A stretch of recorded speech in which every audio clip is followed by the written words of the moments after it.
On July 14th, the New Horizons spacecraft will be front and center in our exploration of space after a 9-year mission to Pluto and its system of moons. And for the first time, man will have visited and explored what is known as the classic solar system. So, what might we learn? What do we hope to learn? And should we be doing even more unmanned exploration of the solar system and beyond? Our guest is a former NASA space program executive, planetary scientist, and author who is the principal investigator for the New Horizons mission. Let's welcome Dr. Alan Stern to the Hardline. Dr. Stern, I know that this is probably a cliche-est question to begin with here, but I know that every time there's one of these missions, you got to start here. How excited is everybody to finally get to Pluto and finally start to look at some pictures? Man, people are revved up, not just in the public, but my team is raring to go. We have been flying this mission for 9 years, and today we're on Pluto's doorstep. For 9 years, was there ever a time, and again, I imagine there might be, where maybe something wasn't going just right and you had to sweat to yourself, please, please, this is going to take a while. Don't let anything happen. Well, actually, we've had a very smooth journey. The spacecraft has performed very well. All the scientific instruments have performed very well. About the only real scare that we had is as we discovered from Earth and with the Hubble Space Telescope that Pluto has more and more moons. There have been some concerns about hazards that we might reach as we fly into the unknown and make the close approach to Pluto next month. Dr. Stern, here's something that you always hear people ask as well, because I have to be honest, I'm a space geek, loved it since I was a kid, fascinated by this. But a lot of people will say, why are we doing this? It's just a planet. It's just a bunch of rocks out there. And you have to understand from them, it's all about the money and why are we going there? But I imagine you can give us the really good reason why. Sure. Well, I think we do these things not only because we want to increase knowledge and understand where the planets in our solar system came from, how they came to be, but also because the United States is a leader. And the United States is a leader in many ways, one of which is in space exploration. I don't know if your readers all know this, your listeners know this. We have been the first to every planet in the solar system. The U.S. goes down in history for that. We provide the knowledge for textbooks all around the world. It's something that makes us great in our society and in our time. And it's a little bit of immortality even, because we know just like the voyages of Columbus and Magellan, they live beyond their present time into the future and really demonstrate what kind of a society we built.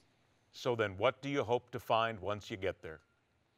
Well, we want to find out how the Pluto system was formed and what makes it tick. We've never been to these small planets in the Kuiper Belt before. It's a whole new class of planet. It's a whole new ball game. We don't really know what we're going to find. We know that it's complex. Pluto has seasons, polar caps, a nitrogen atmosphere. It snows there. It has 5 moons, maybe some rings, maybe some more moons. But we are flying into the unknown, and every one of these first missions has produced surprises, from river valleys on Mars to volcanoes on the moons of Jupiter to oceans on the inside of some satellites. We really don't know what we're going to find, and that's part of the excitement. If things go as you hope, how long do you think it'll be before maybe you're able to actually put a craft on the surface? Well, a follow-up mission to land on Pluto could happen as early as the 2030s. Whether there's going to be a push for that or not depends upon the kind of results that we get, but a lot of people think that that's the right next step. We always talk about money when it comes to NASA. NASA right now is suffering a very difficult time. I mean, certainly we don't even have a space shuttle now that we can call our own. But for those people who are always talking about the dollars, why is it important for us to make sure that the money continues to flow into NASA and to flow into a program such as this?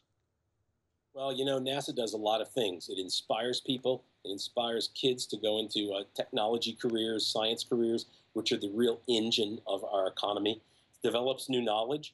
It's a soft power projection for the United States. It sets a great example of what we can do.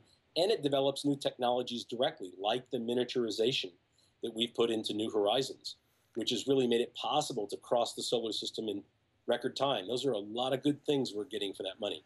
I got about a minute left here, and I know you have certain experiments that are on the craft, but this has been a 9-year trip, and in 9 years, there certainly have been a lot of things that have come along that would allow you to do other things and look at other examples and other experiments. Do you just have that notion where you said, geez, I wish we had this, I wish we had this, and maybe we just don't have enough to do what we need? You know, really, we're coming in with the most powerful battery of scientific instruments ever brought on a first reconnaissance mission to a new planet. I couldn't be happier. We have a total of 9 cameras on board. We have 2 spectrometers for composition. We have 2 plasma instruments, radio science. and a student dust counter. It's a very powerful arsenal, and we are going to knock your socks off with the data that New Horizons returns. I only got a couple of seconds left, but people can see this on real time on the website, right, when the pictures come in? You will be able to see it, and you'll be able to watch it on NASA TV, on social media, and on the website. I got to just say it again. Space geek, have been since the Apollo mission, since I was a kid. I have always been fascinated by it, and I'm going to be one of those people who will be tuning in to see it because I am always looking to see what NASA's able to do and looking at these planets. Doctor, thank you so much. Good luck to you and the team. Keep flying and keep doing some great work. Thank you. All right, my pleasure. And by the way, this mission can actually, the batteries might continue to go until the 2030s as it continues to go into space. Continue to stay with us. Coming up next, right here on the fastest 60 Minutes in News.